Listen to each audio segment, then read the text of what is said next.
So what are your paths to post-traumatic growth? This is a concept that I teach when I'm explaining that theory. Again, in previous videos, I explained that I believe people become trial tappers, or that they can use this symbolic metaphor or analogy of a sugar maple tree to turn that concept of how we can remember this concept of post-traumatic growth. So in previous videos, I explained this idea that you can become a trial tapper. Trial tappers are people that find hope, resilience, and post-traumatic growth, and we can tap that pain inside to turn into something positive. I use multiple analogies to explain this. And the first analogy I taught was the trials, which explains the theory of post-traumatic growth in a previous video. Then I used the concept of tappers to explain how do I do that. So when I get into the word tapper, then I explain that in this metaphor. I break down the word tapper into multiple things. The letter T stands for trunk, right? For the letter A stands for annual rings. Then the first letter P is for pollinating stories. In this video, I'm going to explain the second letter P. So it's your past, or how do you find the post-traumatic growth?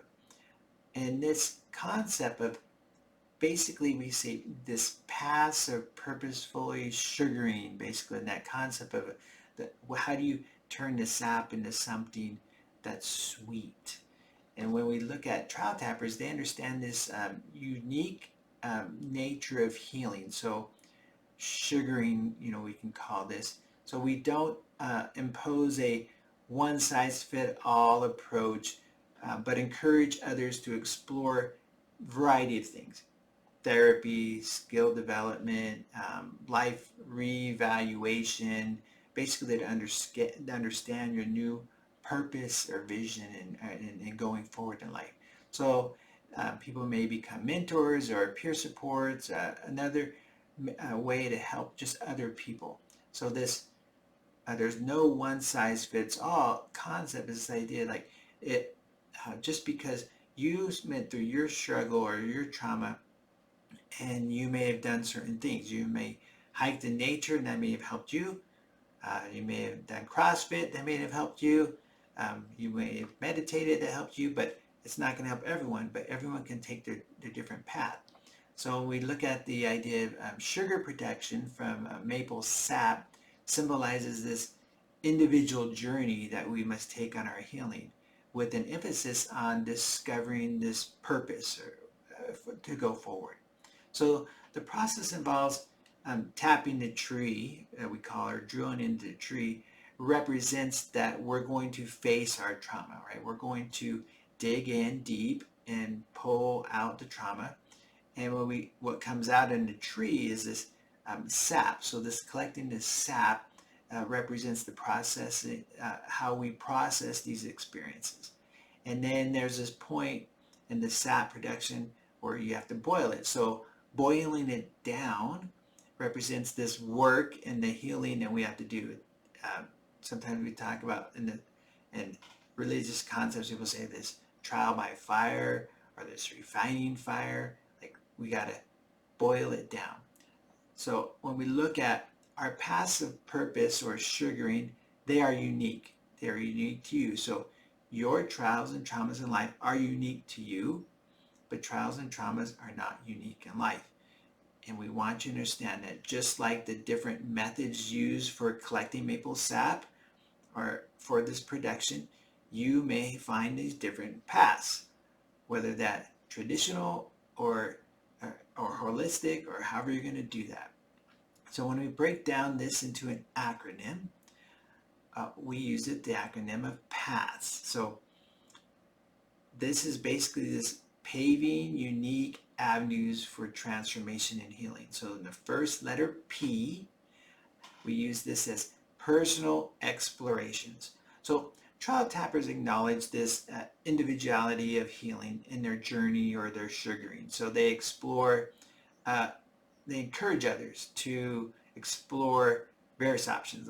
Like I said, therapy, skill development, just how do they overcome these challenges? So they overcome this safe areas in your life, and then they get to explore the possibilities. So it's not uncommon for people to feel like, well, I'm comfortable where I'm at and I'm safe, or I understand what I'm going through, and I'm afraid to go forward and try something new. But we're going to push people to try to identify what are the potential benefits for going forward with that. The next letter in this pass is the letter A, and we're going to use it for acquiring new skills. So basically, trial tappers, we recognize this importance of developing new coping mechanisms, uh, new emotional regulation tools to manage your challenges effectively. So we help you find things like find new hobbies, new interests. Basically, we want you to just continue to learn and grow. The next letter in the word pass is letter T, and with, of course, it's for therapy. Now, trial tappers acknowledge the value of professional guidance in addressing these root causes of trauma, and we want you to facilitate this healing. Now, it's not uncommon that people are going to need a little additional help. So occasionally you'll need this assistance of doctors and therapists to assist you in this path of recovery. So therapy can provide you some valuable guidance and support in navigating these complex issues that often come up with trauma. A therapist can help you develop these coping mechanisms, these processes, and how to go through those difficult emotions, and they can help you build this resilience. Now, there's a variety of techniques and personalities of therapists out there. So just don't give up if your first attempt does not work out for you, right? Keep trying until you find the right approach from a therapist and that right person. I also enjoyed a lot of experience with as a therapist, but also I have gone to therapy and I have benefited from both of those.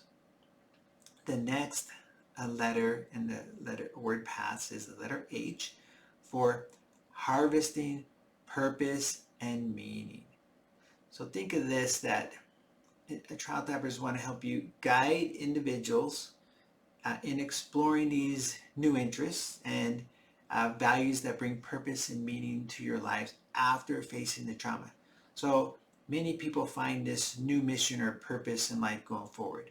I've seen people that they've had some kind of trauma and then they decide, I'm going to go and be a therapist, or people in recovery now have become a certified peer support to help other people, or they're mentors.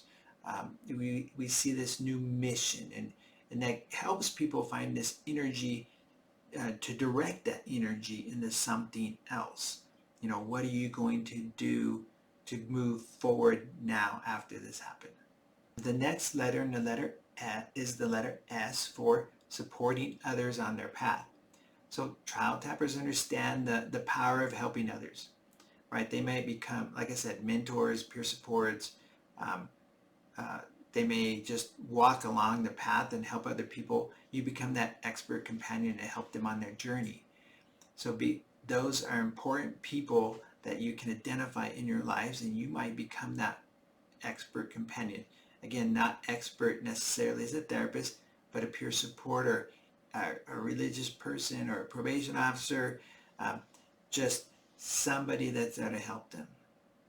So again, if you want to improve in this area, things that might help in summary again are therapy, seeking professional guidance to address those causes of underlying trauma. Because trial tappers, they acknowledge this value of professional help in navigating the complexities of trauma. Even if the therapist may not have gone through your exact trauma, they may be able to help you with that. Now, they encourage individuals to seek therapy. We want you to form those support networks. We also want you to help understand, again in summary, this new skill development, this learning, these new coping mechanisms to help you regulate yourself. Another area in summary we want you to understand is this life reevaluation. So this is very common when you hear people have gone through stuff that their whole world has been kind of changed, and so you want to explore, what are some new interests or things or value that can help you, basically things that can help you find meaning in your life. Another idea is that you might become an expert companion to others. So serving others in their post-traumatic growth on their journey. Another concept we want you to understand is this finding this new purpose or mission going forward, basically losing yourself and finding ways to grow, right? You may have a lot of struggle, and often people will report when they start volunteering or supporting others, maybe their problems don't feel so difficult. So again, try to do those things to help you find post-traumatic growth. Again, if you found any value in this, please like and share with others. And I'm going to share more in the next video on how we get to post-traumatic growth. Thanks for watching.